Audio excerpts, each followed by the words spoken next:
Welcome back. In light of the political leadership keenness to follow up every single detail about the preparations ahead of the inauguration of the Grand Egyptian Museum, or the GEM, due to take place on the 1st of November, President Abdel Fattah el-Sisi held a meeting yesterday with Prime Minister Dr. Mustafa Madbouli and Minister of Tourism and Antiquities Sherif Fathi to make sure that all obstacles are eliminated in front of all the steps to make this day a story of success, as we are going to host dignitaries from all over the world and very high-ranking and top-level guests. To shed more light on the preparations and on the countdown ahead of the inauguration of the GEM, we are very much delighted to have with us via phone Mrs. Heba Seodi, our tourism expert. Thank you very much for being with us, Heba, and a very good morning. Heba, hello? Okay, it seems that we have some technical difficulties, but we are going to have Heba once again. As I said yesterday, it was a very important meeting as Prime Minister Dr. Mustafa Madbouli and Minister of Tourism were with President Abdel Fattah el-Sisi, briefing him on all efforts exerted to make the 1st of November a turning point in Egypt's modern history regarding the tourism sector in general and the cultural tourism we have. I think we do have Heba Seodi now. Heba, hello? Hi, hello. Hello, dear. A very good morning. I don't know if you heard me or no. In my intro, I said that Egypt is exerting the utmost efforts and taking all the steps to make the 1st of November a day which will never be forgotten by whether the Egyptians or the dignitaries or top guests who are going to come from all over the world to witness the official inauguration of the Grand Egyptian Museum. If you agree with me on that.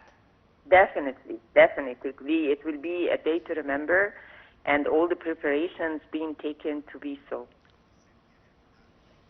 And to speak about this, it's not only about the Grand Egyptian Museum itself. It's also about the surrounding area. It's about the Sphinx airport. It's about all the changes which took place in the Giza plateau. How do you see the keenness of also renovating the surrounding area, not only the GEM itself? It actually started like a couple of months ago, when we started to have like a new system for the entry of the Giza Plateau by having the great gate opened at the highway between Giza and Fayoum. And the way the visit itself now was arranged in a nice way, very organized. Then it started to also include all the area in the vicinity. So we started to have, this is the longest sort of like pedestrian walk that would be taking place connecting the Giza Plateau with the GEM, and it has also some golf carts for those have any disability or who are kind of like old enough they won't be able to walk this distance. So that would be like a great connection in case if anyone would like to spend the day between the pyramids and the GEM and vice versa. So a couple of hours here, then maybe go to the GEM, have a kind of a walk over there or a quick tour, then maybe come back again to the pyramids, watch the sunset or whatever. So this is really a great connection that they made. And also to link the theme of the GEM itself being the king is starting by being just a living king, and then he ends up by immortality or eternity, and that will be fulfilled being around the pyramids plateau. The GEM is going to be the largest or the biggest museum to be dedicated to one civilization. So how do you see the official inauguration of the GEM as a turning point of our tourism map in general, and particularly our museum or cultural tourism map? Actually, it is, as you said, it is like the largest museum dedicated to one civilization, and also the largest collection, because we're supposed to have more than 250,000 of a piece just under the same roof. Not only that, but during the inauguration, there will be a huge celebration, one of which is that Dr. Zahid Hawass is preparing an opera at the same level of the opera Vaida, with also an Italian composer, to be performed at the inauguration celebration of the museum. So that would be something wow for the whole world to watch, and something wow to be performed later on, exactly as the opera Vaida being performed so many times in so many touristic places, like the Temple of Hatshepsut in Luxor, like on the foot of the Sphinx in the Giza Plateau, and so many other places. So the preparations are going to actually not impress those who are into tourism, but it will impress the whole world. Heba, also our ways of displaying our artifacts or pieces should go in line with the greatness of the old Egyptian civilization. And despite the fact that the hall, which is going to be dedicated for King Tut's belongings, many experts also are saying that the Grand Egyptian Museum is going to give visitors a chance to know more about similarly perfect, distinct pieces in addition to the pieces of King Tut. If you agree on that. Definitely, and there is some kind of like nice preparations being made, like to have a special simulation for the discovery of the tomb of Tutankhamun, starting by this very old, whether photos or video short films that Howard Carter, with the help of Lord Carnarvon, were able to take during the opening of the tomb for the first time in 1922. And at the same time showing you the artifacts with their original status, how they were found, how they were sort of like, you know, restored and sort of like cleaned and brushed and all that with Howard Carter, then to be in display in the Egyptian Museum first, and then being moved to the gym. And this kind of simulation will make the visitor in the way that he's actually there. Like, you know, it's a kind of like a 3D thing, so you feel as if you're actually there, which is a kind of a mix between, I would say, not really fiction, but kind of like reality versus, you know, nowadays. I mean, it's like when you're sitting and watching like a movie or something, but you feel as if you are actually in the movie, participating in that yourself. And as far as I know, that using AI, that using the most modern or state-of-the-art techniques also is going to add to what you have just said, and to make sure that the visit or even one visit to the Grand Egyptian Museum is going to be an unforgettable experience for all the visitors, whatever is their age category, whatever is their language, whatever is the race, whatever.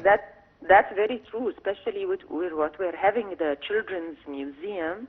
It's a kind of a special room or a hall within the gym that all the techniques over there are AI. So they just can go and pick, for example, a statue, and then they can flip it in a screen to know the dimensions, to know to whom it belongs, and if they would like even to recopy this by drawing or molding like a little statue in clay, whatever, all this is available. So all the techniques are available in the gem with a very, very high way of providing everything that the guest is going to need, even the youth, the older age ones, everybody. So, and of course, everything is prepared in terms of logistics and motion. And even there are some kind of like fun things that the youth can have. Like we have a special sort of like camera that you can take a nice photo with your friends with the background of the statue of Ramses II, for example. If you'd like to take it also, it will be available also at the King Tut's collection. Like before you get to the room, it will be having the same kind of camera with the name of King Tutankhamun. So you'll be able to take a photo. And this will be on display on the website of the gem, and at the same time can be sent to your email. So you can keep it forever.